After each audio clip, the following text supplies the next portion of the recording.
During the Neogene, the natural world came to more closely resemble today's, with modern mammals occupying the main ecological niches. Elephants, rhinos, and hippos thrived, while running-adapted horses, deer, and cattle emerged. Predators were plentiful. In the oceans, the megalodon reigned supreme. On the East African savannas, primates began to walk upright, and humans finally stepped onto the historical stage.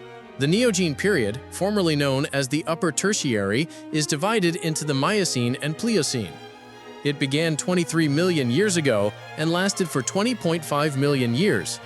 The 5 modern continents and 4 oceans took shape. The Himalayas and Alps continued to rise. The cooler, cloudier climate promoted the expansion of grasslands, which replaced large areas of decidual forests, accelerating the evolution of herbivorous mammals. The Dinotherium is one of the largest known land mammals, with a short trunk and downward curving tusks. Males could reach 5 meters in length and weigh over 12 tons. They lived in Asia, Africa, and Europe. The Stegodon had a slightly longer skull than modern elephants, with long, large, upward curving upper tusks and a short lower jaw with no tusks. The most complete Stegodon fossil ever unearthed in China's Yellow River Valley was 4 meters high, 8 meters long, with 3-meter-long tusks, and was named the Yellow River Stegodon. The Gomphortherium stood about 3 meters tall and had 4 shovel-like tusks, 2 on the upper jaw and 2 on the lower, which it used to dig up plants in lakes and swamps. The Platybelodon, a type of Gomphortherium, had tusks that resembled a huge shovel. It also lived by rivers and lakes, using its shovel-like tusks to cut and scoop up underwater plants and pushing the food into its mouth with its long trunk. Other proboscideans included the Dinotherium with a pair of spiral tusks and the American mastodon with a pair of long curved upper tusks. The Dicerorhinus, the ancestor of the modern rhino, had a larger lower lip than its upper and a strong shovel-shaped lower jaw. Its head was slightly larger than today's rhinos, with a hornless skull and short limbs. The Hyperon, which appeared about 1.8 million years ago, was a crucial transitional type in horse evolution. The size of a modern small horse, it had a longer skull, limbs proportional to today's horses, and teeth that had evolved to chew grass. Around 500,000 years ago, the Equus, a one-toed horse, emerged, evolving from the Hyperion.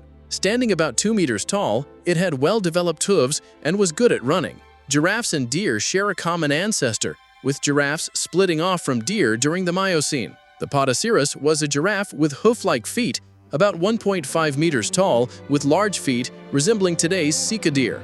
The ancient giraffe, about 2 to 3 meters tall at the shoulder, had a pair of large feet. The prehistoric giraffe, with 2 pairs of V-shaped feet, may be an ancestor of the modern giraffe. The Samotherium, with 2 banana-shaped horns and long limbs, was depicted as a monster on an ancient Greek vase. The Euclidocerus had huge, spectacular antlers with as many as 10 branches. Other primitive deer included the Plesiomedocerus, the Procervus, the Muntiacus, and the Civatherium. This variety of herbivores provided endless food for large carnivores. The saber-toothed tiger is a well-known prehistoric beast. In reality, the popular name refers to all saber-toothed cats, including the Smilodon, the Homotherium, the Xenosmilus, the Meganterion, the Dinophilus, and the Nimravus. Scientifically speaking, the true saber-toothed tiger is the Meganterion. By the end of the Miocene, it was the globally dominant large carnivore, belonging to the Machairodontini subfamily. Standing about 1.2 meters tall, with a maximum length of over 3.5 meters, it had slender limbs and a strong body. Its tusks, like curved sabers, were over 10 centimeters long.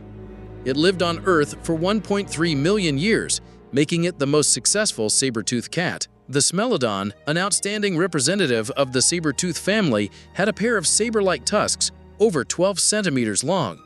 It weighed more than twice as much as a lion, preying on large animals like elephants, giant wolves, and hoofed animals. It was the top predator of the grasslands and became extinct in the Ice Age 10,000 years ago. Now let's talk about canids. About 1.2 million years ago, the Sinaean appeared, evolving from the earliest canid, the Sinodictus. About 1 meter in length, it was similar to the modern wolf, with moderate running ability but good at ambushing prey. The Sinaean further evolved into the Tomarctus, one of the earliest members of the Caniae subfamily to branch off from the Borophaginae subfamily. It had a larger brain capacity, strong limbs, was good at long-distance pursuits, and lived in groups. It was eventually driven to extinction by competition from early Borophagine animals. About 3 million years ago, the family further differentiated into modern wolves, coyotes, and dogs. The representative bear of the Neogene was the Pliocene. About 1 meter in length, it looked like a raccoon. It was an animal adapted to the forest environment, with longer legs that allowed it to run on the ground and catch prey.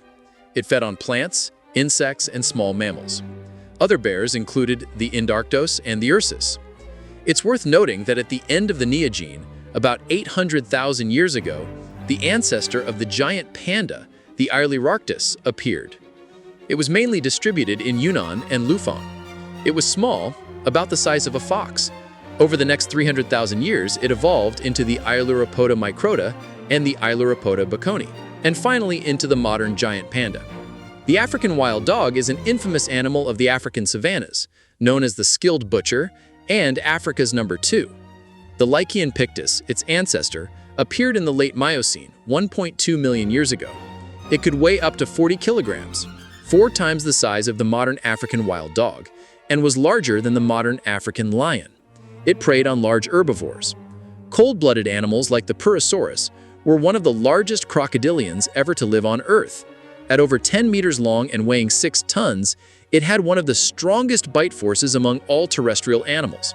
The PreHistoric was the top predator in its ecosystem and could hunt any large vertebrate. Its huge size required a stable food source, meaning it had very poor environmental adaptability. It was eventually replaced by smaller caimans. The Wanambi was a very large snake, 5 to 6 meters long, that had no venom and killed its prey by constriction. The Argentavis, one of the largest known flying birds, had a standing height of over 2 meters and a wingspan of 5.8 to 7 meters, with the longest reaching up to 14 meters. Weighing about 70 to 150 kilograms, it was like a small airplane. The Pelagornis was the second largest bird, with a wingspan of about 6 meters. Standing 1.2 meters tall with legs about 40 centimeters long, it had serrated teeth. Its lifestyle was similar to modern northern gannets, feeding on squid and marine mollusks. Giant flightless birds on the ground included the Dromornithidae, the Phorus rachis, and the Diatryma. They were over 3 meters tall, had muscular legs, and were good at running. With sharp claws, they relied on their keen eyesight to spot prey, chase them down, and then kill them with their huge beaks and sharp claws. They could even compete with large carnivores.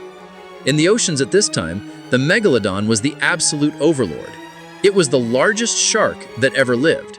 With a length of over 20 meters and a weight of over 90 tons, its open mouth could reach a diameter of 3 meters. It is known to have the strongest bite force of any animal. Research shows that its main food source was whales. Other cetaceans living in the ocean included the Odobenocetops, the Desmostilus, the Acrodelphus, and the Leviathan whale. Other marine mammals such as sea lions, walruses, sea otters, and the Paleoadaptus also thrived. The most significant evolutionary event of the Neogene was the appearance of humans.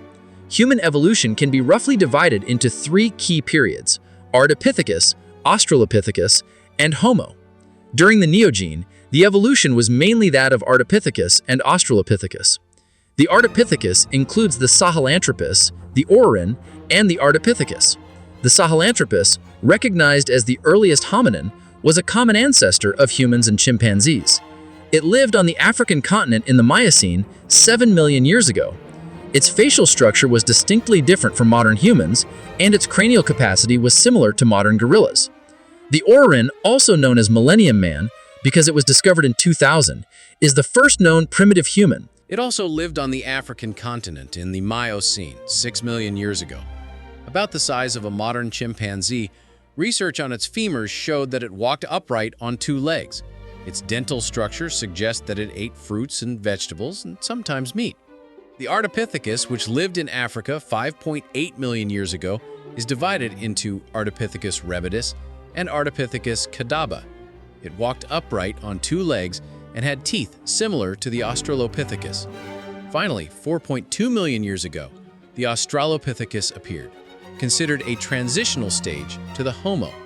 They were significantly taller, reaching 1.5 meters in height and weighing 65 kilograms. They walked upright and had a cranial capacity one-third that of modern humans.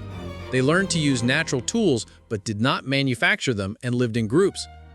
The Neogene period comes to a close. In fact, the Quaternary is the true age of humans. How Homo sapiens emerged from more than 20 ancient human species, such as Homo habilis, Homo erectus, Homo heidelbergensis, and Neanderthals, will be answered in the final part of our History of Life Evolution series. Stay tuned.